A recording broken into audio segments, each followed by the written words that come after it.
कल से पाकिस्तान और न्यूजीलैंड के दरमियान T20 सीरीज़ का आगाज़ होने जा रहा है 18 अप्रैल से। लेकिन वहीं पर जो रावलपिंडी का वेदर फोरकास्ट बता रहा है वो काफ़ी ज़्यादा ख़राब बता रहा है। क्या होगा, क्या कल के दिन T20 मुकाबला होगा नहीं, क्या वेदर फोरकास्ट जो है वो सामने निकल के आ रहा है, जो सही वाला वेदर फोरकास्ट है इसके हवाले से रिपोर्ट तैयार की है। इसके अलावा कुछ हेड टू हेड रिकॉर्ड भी आपके सामने रखेंगे, पिच रिपोर्ट भी आपके सामने रखेंगे। क्या करना चाहिए सबसे पहले टॉस जीत के ऊपर पाकिस्तान किस तरफ जाएगा, टॉस जीतकर बाबर आजम किस तरफ जाएंगे, इसी तरीके से जो टीमों का कॉम्बिनेशन है वो किस तरीके से रहने वाला है रावलपिंडी की पिच के ऊपर, ये जो है वो देखने को आप सबको इस वीडियो के अंदर मिलेगा। वीडियो में जो है वो एंड तक आप सब जुड़े रहिएगा। सबसे पहले जो है वो वेदर के हवाले से आपको जो है वो अपडेट दे देते हैं। वेदर का जो कल का दिन था, जो पिछला कल का दिन गुजरा, उसमें वेदर कुछ खास नहीं है। पाकिस्तान क्रिकेट का जो कैंप लगा था उसको भी जो मनसूख करना करेगा, यानी कि ट्रेनिंग सेशन वो भी मनसूख हो गया। जिसके बाद जो आज मौसम था वो भी काफ़ी ज़्यादा, आज का मौसम भी ख़राब था, पूरे तरीके से बादल थे मैदान में।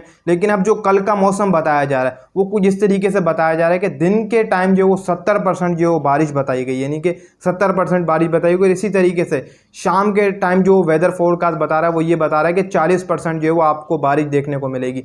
हो सकता है कि कल के दिन बारिश नहीं हो, क्योंकि जो 70% दिन वाला है, दिन में क्या पता जो है वो आपको ना देखने को मिले। फिर इसी के साथ साथ जो शाम के टाइम जब T20 मुकाबला स्टार्ट होना है 7 बजे के अराउंड, तो उस टाइम पे जो वेदर फोरकास्ट बता रहा है वो ये कि 40% जब भी बताया तो 40% में मेरे हिसाब से बारिश हो ही नहीं है। लेकिन कुछ कह नहीं सकते, हो भी सकती, क्या पता पहला ही T20 मुकाबला आपको देखने को ना मिले, हो सकता है। लेकिन ज़्यादा चांसेस तो ये हैं कि बारिश नहीं होगी। अब चल लेते हैं कि भाई साहब पिच कैसी रहने वाली है, क्या रिकॉर्ड रहने वाला है पिच के ऊपर, क्या पाकिस्तान टॉस जीतकर क्या करेगा, न्यूजीलैंड क्या करेगा। सबसे पहले अगर PSL जो ये वाला गुजरा है इसको देखें तो इसके ऊपर बड़ा टोटल इस साल वैसा नहीं बना है पिंडी की पिच के ऊपर, जैसा माजी में PSL के अंदर बनता हुआ है, सीरीजों के अंदर बनता हुआ है, काफ़ी ज़बरदस्त बनता हुआ है। लेकिन इस साल ऐसा नहीं हुआ भाई, इस साल कुछ अलग ही हमें पिच देखने को मिली, काफ़ी तब्दीली देखने को मिली। वहीं पर फास्ट बॉलर को मदद मिल रही थी, स्पिनर को पिंडी की पिच के ऊपर मदद मिल रही थी, जो कि यकीनन तौर पर हैरानकुन बात थी कि रावलपिंडी जैसी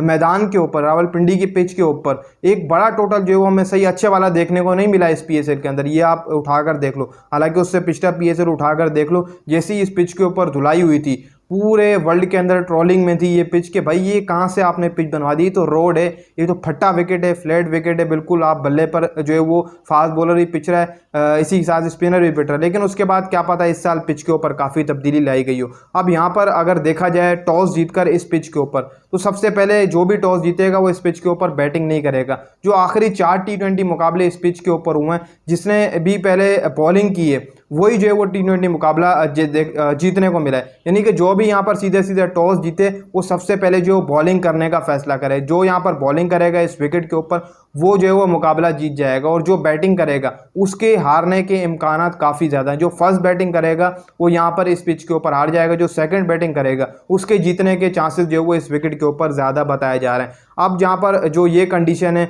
उसकी जो सूट्स कर रही हैं वो किसके ऊपर कर रही हैं, क्या स्पिनर के ऊपर, क्या फास्ट बॉलर के ऊपर। तो मैं आपको बता दूं फास्ट बॉलर की जो शुरुआती यहाँ पर आवर्स रहते हैं वो काफ़ी ज़्यादा बाउंसर रहने वाले हैं, यानी कि बाउंसी पिच जो है वो बनाई गई है, जो कल के दिन प्रेडिक्शन बताई जा रही है कि फास्ट बॉलर को शुरुआत में फ़ायदा मिलेगा, फिर बीच में स्पिनर आएंगे उनको भी इस विकेट के ऊपर जो है फ़ायदा मिलने वाला है। तो कहीं हद तक पहला जो टॉस जीतेगा उसको काफ़ी ज़्यादा फ़ायदा रहने वाला है इस विकेट के ऊपर। जो भी टॉस जीतेगा वो सबसे पहले बॉलिंग करने का जो है फैसला करेगा। बहरहाल कुछ भी इसके अलावा हेड टू हेड अगर रिकॉर्ड देखें पिछले, तो दोनों टीमों के दरमियान जो है वो तकरीबन 39 जो है वो T20 मुकाबले खेल चुके हैं, जिनमें से पाकिस्तान 17 जो है वो मुकाबले जीत चुका है। इसी तरीके से जो न्यूजीलैंड है वो पाकिस्तान से काफ़ी जो है वो कम मुकाबले जीत चुका है। अब देखो कल जो है वो T20 मुकाबला हो पाता है नहीं, क्योंकि जो दोनों टीमें, पाकिस्तान काफ़ी ज़्यादा A लेवल की टीम, मैं समझता हूँ कि A लेवल से भी अब ऊपर जा चुकी है। इसी तरीके से जो न्यूजीलैंड की टीम है वो C लेवल बन चुकी है। जो उनके मेन प्लेयर आए थे वो भी सीरीज़ से बाहर हो चुके हैं। केन विलियमसन ने मना कर दिया था, आधे उनके IPL खेल रहे हैं, IPL को तरजीह दे रहे हैं, हालांकि टीम को नहीं दे रहे। ये सोचने वाली बात है, माइंड फ्लोमिंग। और उनका जो बोर्ड है वो भी कुछ नहीं बोलता। ऐसा लगता है कि न्यूजीलैंड क्रिकेट बोर्ड उनसे आधी % अपनी फ़ीस रख लेता है कि आप लीग्स खेलो, IPL खेलो और हमें जो है वो आधी फीस का हिस्सा दे दो और बस आप खेलते रहो, आप टीम की तरफ भले ध्यान दिए। मुझे तो ऐसे ही लगता है, वरना तो कोई और बोर्ड होता तो अभी तक एक्शन ले लेता। खासतौर पर पाकिस्तान क्रिकेट बोर्ड तो एक्शन ले ही लेता, क्योंकि सीरीज़ के दौरान खिलाड़ी को चाहिए कि अपनी टीम को सर्व करें, ना कि किसी और कंट्री में जाकर लीग खेलें, चाहे वो करोड़ों की लीग हो चाहे अरबों की लीग हो। उसको मैं समझता हूँ कि छोड़ना चाहिए कुछ भी हो, लेकिन जो टीम भारी है वो पाकिस्तान की है। कल के दिन पाकिस्तान आपको पहला T20 मुकाबला जीतने को जो है वो देख सकते हैं आप।